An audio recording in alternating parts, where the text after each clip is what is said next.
এমন একটা যুগ আসবে যে লা ইলাহা ইল্লাল্লাহ বলার মতো একটা মানুষ খুঁজে পাওয়া যাবে না, আর মানুষ রাস্তাঘাটে কুকুরের মতো জেনা করবে। রাস্তাঘাটে কুকুর যেমন সঙ্গম করে না রাস্তাঘাটে, ওই রকম করে মানুষ রাস্তাঘাটে জেনা করবে। ওই সময়ে আল্লাহ রাব্বুল আলামিন পশ্চিম দিক থেকে সূর্য উঠাবে। কোন দিক থেকে? সূর্য সত্যি সত্যি পশ্চিম দিকে উঠবে। পৃথিবী একদিকে ঘুরছে না এখন?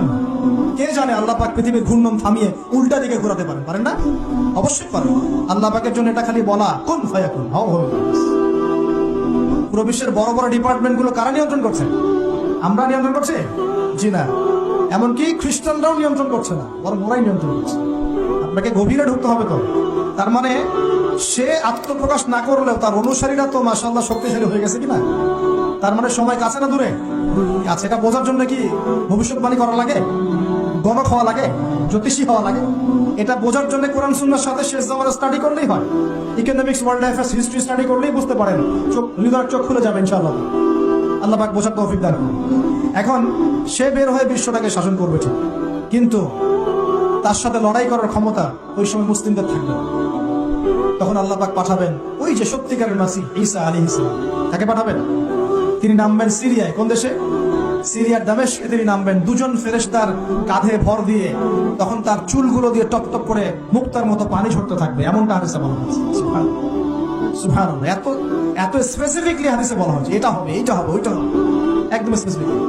তারপরে ঈসা আলাইহিস সালাম তিনি যখন ওই মুসলিমদেরকে পেয়ে যাবেন, তিনি তাকে ইমামতি করতে বলা হবে। ঈসা আলাইহিস সালাম বলবেন, না, আমি ইমামতি করতে পারবো। ইমামতি এই উম্মতের জন্যই করা হয়েছে, বলেন সুবহানাল্লাহ। আমাদের ইমাম ইমামতি করবেন, তিনি পিছনে মুক্তাদি হবেন, একজন নবী মুক্তাদি হবেন, আর ইমাম ইমামতি করবেন। চিন্তা করতে পারবেন? এরপর নামাজ শেষ হওয়ার পরে বলবেন তিনি, দরজা খুলে দাও, দরজা খুলে দাও। এটার ব্যাখ্যা আমার কাছে মনে হয় হয়তোবা তখন অবরোধ থাকবে, অবরোধটাকে তিনি ভেঙে দিতে বলবেন হয়তোবা, আল্লাহ ভালো জানেন। দরজা খুলে দাও এর ব্যাখ্যা কি হতে? কিসের দরজা খুলে? কিসের বাঁধন খুলে? নিশ্চয় একটা বাঁধনে মুসলিমদেরকে বেঁধে ফেলা হবে।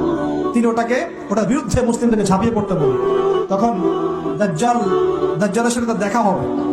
কোন দাজ্জাল? সত্যিকারের দাজ্জালের সাথে ঈসা আলাইহিস সালামের দেখা হবে। এবং ঈসা আলাইহিস সালামকে দেখা মাত্রই দাজ্জাল গলতে শুরু করবে। কি করবে? গলতে শুরু। লবণ যেমন গলে যায় না তাপ দিলে, এমন করে গলতে শুরু করবে। এবং ঈসা আলাইহিস সালামের নিঃশ্বাসে আল্লাহ পাক একটা অন্যরকম ক্ষমতা দিবেন। ঈসা আলাইহিস সালামের নিঃশ্বাস যতদূর পর্যন্ত যাবে দাজ্জাল পালাতে থাকবে। তার নিঃশ্বাস গিয়ে দাজ্জালের গায়ে লাগা পরে দাজ্জাল ওইখানেই মারা যাবে।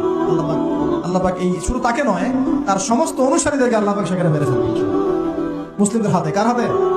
মুসলিমদের হাতে। এটা জায়গাটা মেনশন করা আছে, বাবেলুদ নামক জায়গা। কোন জায়গা? বাবেলুদ। যান গুগল সার্চ করে দেখেন বাবেলুদ কোন জায়গায় আছে। আমি বলে দিব না, দেখেন কোন জায়গায় আছে, কারা ওটা নিয়ন্ত্রণ করছে দেখেন। ওইখানে দাজ্জাল মারা যাবে। মানে সত্যিকারের মাসিহের হাতে মিথ্যা মাসিহ মারা যাবে, ঠিক আছে? এবং তার অনুসারীদের পতন হবে। এরপরে ঈসা আলাইহিস সালাম এই ক্ষমতাটা দখল করবেন এবং সারা বিশ্বে তিনি শান্তি শৃঙ্খলা কায়েম করবেন। একজন ন্যায়পরায়ণ শাসক হবেন ইনশাআল্লাহ।